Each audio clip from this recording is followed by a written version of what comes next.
বন্ধুরা, সামনে রমজান আসছে, তাই রমজানের প্রস্তুতি হিসেবে আমি একটু বেশি করে পেঁয়াজ বেরেস্তা করে রাখছি। এই পেঁয়াজ বেরেস্তাটা আমি আলুর চপ, ছোলা বুট, পেঁয়াজু, অন্য যে কোনো তরকারিতেও ব্যবহার করতে পারবো। রোজাতে একটু কাজ এগিয়ে রাখার জন্য এই বেরেস্তাটা আমি করে রাখি প্রতি বছরই। এখন একটা কড়াইয়ে তেল বসিয়ে দিয়েছি, হালকা মিডিয়াম তেলটাকে আমি গরম করে নিয়েছি। এখন পেঁয়াজগুলো ছেড়ে দিচ্ছি।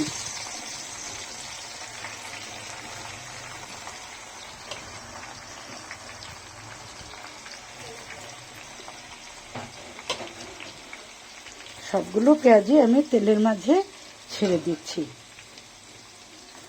এখন চুলার আঁচটা লো মিডিয়াম করে পেঁয়াজগুলোকে আমি সুন্দর করে ভেজে নেব।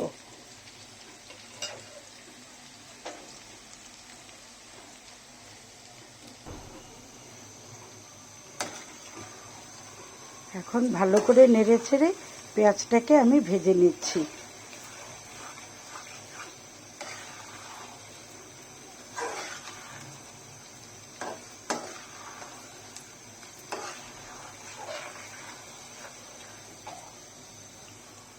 একদম চুলার পাশে দাঁড়িয়ে থেকে এভাবে নেড়ে নেড়ে পেঁয়াজ বেরেস্তাটা রেডি করতে হবে। সমানে এভাবে নেড়ে ছেড়ে মিশিয়ে ভাজতে হবে, যেন প্রতিটি বেরেস্তাই সুন্দর করে ভাজা হয়। এভাবে উল্টে পাল্টে দিতে হবে। এভাবে নেড়ে চেড়ে উপর থেকে নিচে, নিচে থেকে উপরে এভাবে মিশিয়ে ভেজে নিচ্ছি। পেঁয়াজটা আগের থেকে অনেকটা সফট হয়ে গেছে, আর কিছুক্ষণ পরেই সোনালি রং ধরবে। তখন নামিয়ে একটা ট্রেতে ছড়িয়ে তারপরে ঠান্ডা করে একটা বক্সে রেখে দেব। এভাবে পুরো রমজান মাস জুড়েই বেরেস্তাটা ভালো থাকবে। আমার পেঁয়াজ বেরেস্তা ভাজা প্রায় হয়ে এসেছে। শেষ পর্যায়ের দিকে একদম পেঁয়াজটা এরকম হালকা বাদামি কালারের হয়ে আসবে। তখন চুলার আঁচটা একদম লো মিডিয়াম করে দিতে হবে, না হলে পেঁয়াজ বেরেস্তাটা পুড়ে যাবে। হালকা গোল্ডেন ব্রাউন কালারের হয়ে গেছে। এখন আমি এরকম একটা ছাঁকনি নিয়েছি, এই ছাঁকনির সাহায্যে পেঁয়াজ বেরেস্তাটাকে ছেঁকে উঠিয়ে নেব। এই পর্যায়ে চুলার ফ্লেমটা আমি বন্ধ করে দিচ্ছি, কারণ দেখতে পেঁয়াজ বেরেস্তাটা একদম পুড়ে কালো হয়ে যাবে। তাই এরকম সোনালি রং চাইলে চুলাটা বন্ধ করে তারপরে আমরা এটাকে ছেঁকে নেব।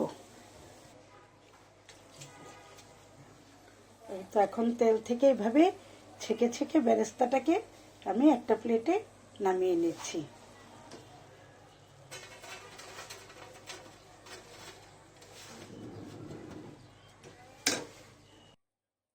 এভাবে সবগুলো বেরেস্তাকে আমি ছেঁকে প্লেটে তুলে নিচ্ছি।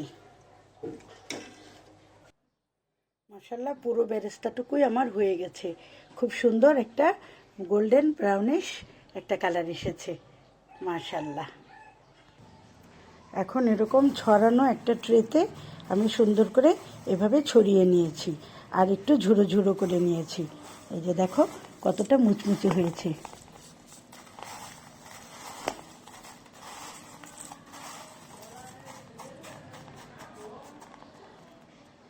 একদম পারফেক্টলি হয়ে গেল আমার পেঁয়াজ বেরেস্তা। যারা ভিডিওটা দেখেছো তাদের সবাইকে অনেক ধন্যবাদ।